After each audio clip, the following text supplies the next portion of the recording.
Which transcription system should you use when learning Mandarin? Pinyin, Zhuyin, or perhaps IPA? Let's discuss their pros and cons.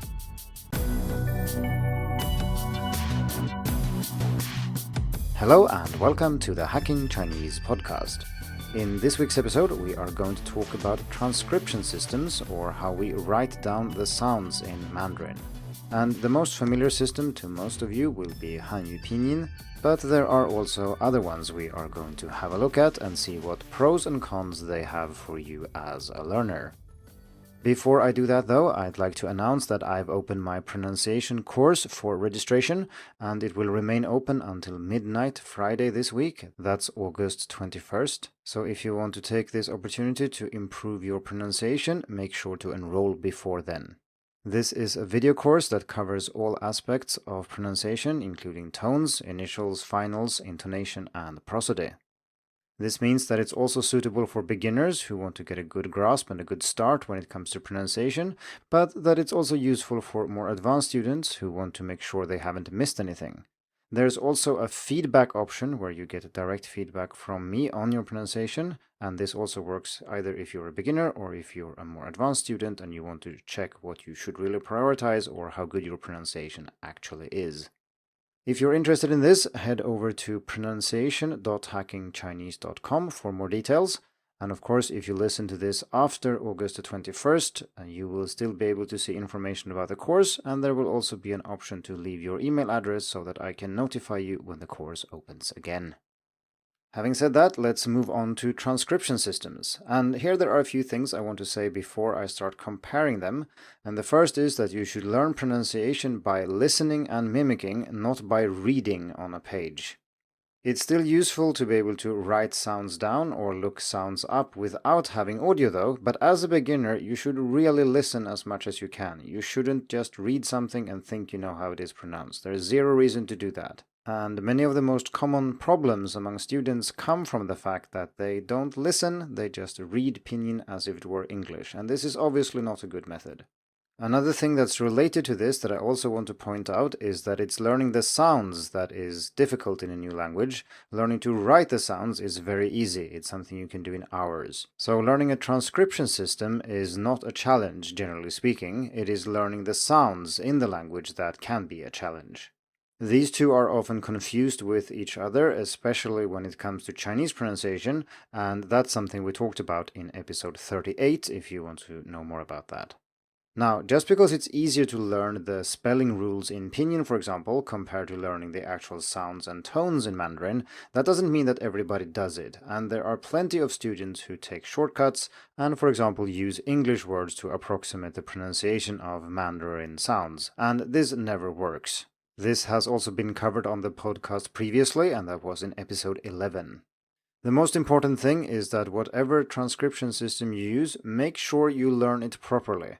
This involves first learning the sounds and tones, and then learning how they are written. And this is not perfectly regular in any system. It's of course much more regular than spelling in, say, English, but there are still exceptions and rules that you might not know about and that might trip up your pronunciation quite a lot, especially if you skipped what I said about learning the sounds first and then learning how to write them. Okay, so let's compare 3 ways of writing Mandarin pronunciation down and what pros and cons they have for you as a learner. My goal here is not necessarily to tell you which transcription system is the best. They all have their pros and cons, but as we shall see, in some cases one is maybe better than another, and it's always useful to learn more than one. So let's talk about Pinyin first, because that's what most of you are using, and it's also by far the most widely used transcription system. This is also what I started out with and what I still prefer to use. So the main advantage with Pinyin is that it is extremely common. So if you're looking for learning materials, it's very easy to find them with Pinyin, or if you're looking for various tools to show you how things are pronounced, well, Pinyin is your best bet. Another advantage is that it uses the Latin alphabet, and that can be very convenient when typing. I have learned to type fairly quickly over the years in English and Swedish, so switching to a new keyboard layout using, say, Zhuyin or something else would be rather cumbersome and would reduce my speed significantly, whereas using Pinyin just allows me to use everything I've learned in other languages. Finally, a slight advantage with some spellings compared to, say, Zhuyin is that sometimes some things are rather transparent. So, for example, we can see that the Z sound is related to the ZH sound in the same way that the C sound is related to the CH sound. Now, this is not as transparent as it could be, of course, because we also have J and Q, which also relate to each other in the same way as ZH and Z and CH and C, but you can't see that when it comes to Q and J. There is simply no relationship between them, at least not for most people. So all this sounds really good, but what are the downsides of using Pinyin then? Well, the main disadvantage, I think, is that it does use the Latin alphabet, and I know I just mentioned that as one of the advantages, but it's also a disadvantage if you are lazy and don't learn Pinyin properly.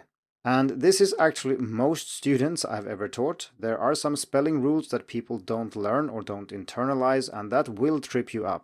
So just to mention one example, many students forget when there are supposed to be dots on the U, and this is because they are not written out after J, Q, and X. So it's supposed to be ju, chu, and xu, but many students forget because these are spelled the same way as zhu, chu, and shu, and the u and the ü here are completely different sounds, but they are written exactly the same. Of course, people don't only get this wrong because they forget about the spelling rule. The ü sound is also rather difficult depending on what your native language is, but at least the spelling makes it harder. A more clear-cut example maybe is the final IAN, which is pronounced yen, even though it's spelled with an A, and many students simply forget this and say tian instead of tien, for example. And there are native speakers who say this too, but it is not standard pronunciation today. Other similar examples might involve students pronouncing SHI as she, which sounds a bit like she in English, whereas it's supposed to be shi, which is not really close to she, it's just that it's spelt with an I and then people think it's pronounced like that. Again, Pinyin is not to blame here fully, of course. These sounds can be tricky to pronounce, but having spellings that lead people to believe that they are pronounced in one way can still be a problem. In episode 76 of the podcast, I went through a large number of these traps and pitfalls that people usually fall into when learning Pinyin. So these are among them, of course, but there are many more. So next, let's discuss Zhuyin Fuhao, or Bopomofo as it's sometimes called. Today, this system is largely used in Taiwan, and it looks rather different from Pinyin. Instead of having letters, we have symbols that represent the initials and finals, and also some of the finals are split into a medial and a final, but let's not discuss the details here. So the main difference here is, of course, that you're not using letters, so you have to learn new symbols, and they kind of look a little bit like character components or parts of characters, which is how they originated too. But that means you have to learn more new things, so at first glance, this looks rather cumbersome. However, I just mentioned that one of the disadvantages with Pinyin is that it does use the Latin alphabet, and that leads people astray when it comes to pronunciation. But if you're using Zhuyin as a beginner, you're forced to listen because there's nothing for you as a foreigner in these symbols that tell you how they are pronounced. They could as well be colors or something else. It's just an arbitrary symbol, and then you have no choice but to listen to what people are actually saying and then remembering that this sound goes with this symbol. And this obviously takes longer to learn than guessing the pronunciation in Pinyin using the Latin alphabet, but if you are learning Pinyin properly and learning Zhuyin properly, we are still talking about roughly the same time investment. And also, like I've said, learning the actual spelling and the symbols, that's really not the problem here. The challenge we face as learners of Chinese is mastering the initials, finals, and tones themselves, and then learning the rules of how they are spelt or written is not really the issue, but many people tend to mix these up.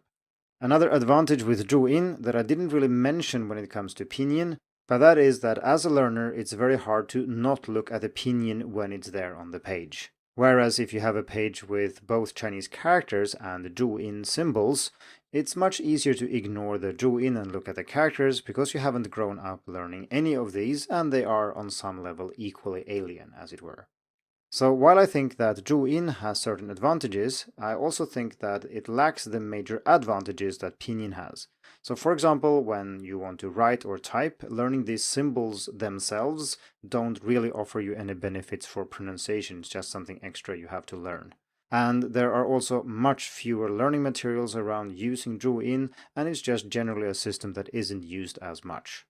Personally, I learned Zhuyin after studying Mandarin for about a year, and I think that was very eye-opening. There were certain things that I had misunderstood about Pinyin, or rather that I had misunderstood about pronunciation, that became visible when I learned Zhuyin, and I'm sure the opposite is true as well. If you've learned Zhuyin first and then switch to the other system, you will then see things you didn't see before. Sometimes having things pointed out or noticing them in writing can highlight something or draw your attention to the fact that two things are pronounced differently or similarly or something like that. This means that the best way to learn is probably to learn more than one system, but as we shall see in a second, I think that should usually be IPA, the International Phonetic Alphabet. IPA is different from the other two in that it attempts to use one symbol to denote one sound. And the goal here is to be able to describe the pronunciation of any language on Earth using the same symbols.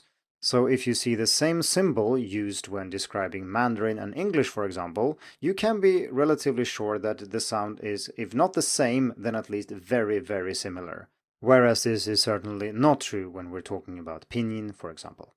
As I discussed in that Pinyin Traps and Pitfalls episode, there are many sounds that are written with the same letter in Pinyin, and there are also many letters that stand in for the same sound.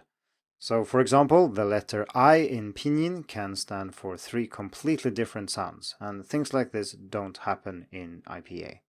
If it says I, it is pronounced I and nothing else. The other sounds in Pinyin that are spelled with an I, that would be the final in zh, so the r sound, and the final in z, so the z sound. These are both written with an I, but they are of course different. There are also no tricky spelling rules or exceptions, so you don't need to remember that this sound is spelled in one way in this context and in a completely different way in another context. This makes the whole system very transparent and you can actually see how the words are pronounced. Unlike if you're using, say, English words, like I said before, that cannot be used to approximate the sounds, but using IPA you can actually be rather accurate and write down how the sounds are actually pronounced. Now, there are of course disadvantages with IPA. There's a reason not everybody uses it, and it would be a pain to use it instead of Zhuyin or Pinyin, for example. The obvious problem is that there are many sounds in the world's languages, and that means that some very fancy symbols need to be used sometimes. And these are really hard to type. And unless you are a phonetician and write tons of papers in phonetics, you don't type these. You have to find the symbols, you copy and paste them. That's by far the quickest way. And this doesn't work for everyday communication or for looking things up. Obviously, it can be very helpful if you know IPA when you look up the pronunciation of something, because then you can actually see how it is pronounced without knowing, well, for example, the spelling rules and so on. Another problem with IPA is that if you don't know basic phonetics, many of the symbols won't make much sense.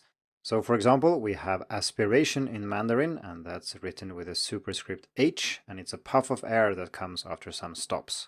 So, pa, for example, ph, pa, you hear the little h in there, a puff of air.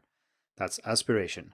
Then we have voiceless, unaspirated stops, and that would be pa, so ba, pa. In IPA, this is written with a p. The b is then saved for voiced stops, such as b, b, b.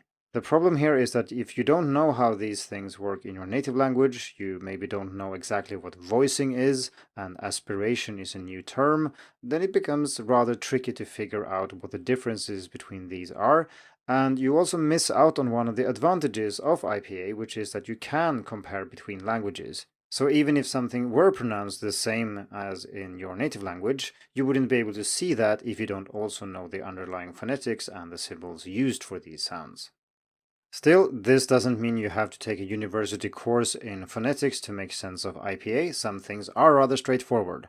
For example, I mentioned the CHC, ZHZ, and Q and J, and I mentioned that the first 2 pairs are rather transparent in Pinyin, but not the third one. In IPA, all these are rather transparent in the sense that you can see the little H on anything that has aspiration, and the H is obviously absent from anything that doesn't have aspiration, and this is rather easy to see. Okay, so which system should you use? Which is the best one? Well, like I said in the introduction, it depends. If the context you're learning Mandarin in dictates one or the other, that's usually Pinyin, but it could also be Zhuyin, then start with those.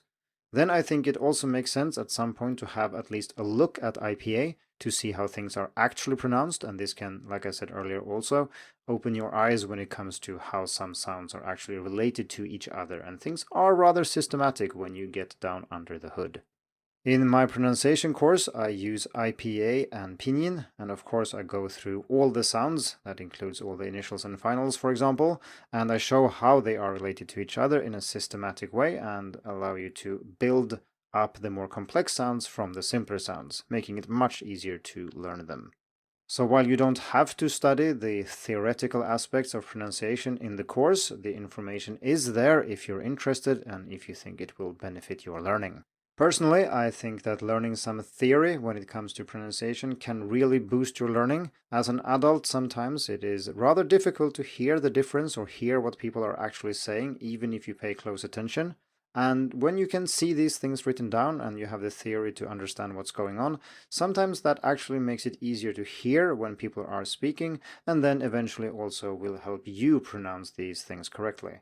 I have about a year's worth of grad school credits in phonetics and phonology, and even if that isn't necessary to learn to pronounce Mandarin well, clearly it isn't, this has still enabled me to create the pronunciation course where my goal is to present all this information to you in a way that makes sense and is directly useful for you, whether you're a beginner or a more advanced student. So if you're interested, head over to pronunciation.hackingchinese.com. Thank you for tuning in to the Hacking Chinese podcast. If you like this episode, please share it. More information and inspiration about learning and teaching Chinese can be found at hackingchinese.com. See you in the next episode, and until then, good luck with your studies.